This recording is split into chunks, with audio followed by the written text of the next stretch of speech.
একদিন এক স্কুলে শিক্ষক ছাত্রদের বললেন, তোমাদের সবাইকে আমি একটি বিশেষ বীজ দেব। এটা মাটিতে পুঁতে যত্ন করবে, পানি দেবে, রোদে রাখবে।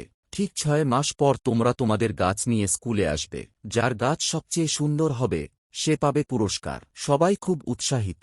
ছাত্ররা বীজ নিয়ে ঘরে গেল, পুঁতে দিল, যত্ন নিতে শুরু করল। অর্ণব নামের একটি ছেলেও বীজটি পুঁতল।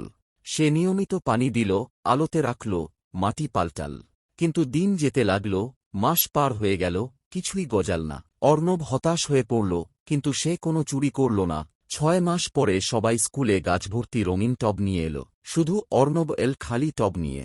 সবাই হাসাহাসি করল, বলল, অর্ণব তো গাছই তুলতে পারল না। কিন্তু শিক্ষক মুচকি হেসে বললেন, অর্ণবই আমাদের আজকের বিজয়ী।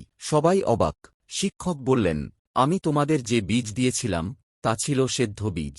সেগুলো থেকে কিছুই গজানো সম্ভব নয়। অর্ণব বাদে সবাই হয়তো নতুন বীজ পুঁতেছে, গাছ এনেছে, কিন্তু অর্ণব ছিল সত্যবাদী এবং সাহসী। এটাই আসল শিক্ষা।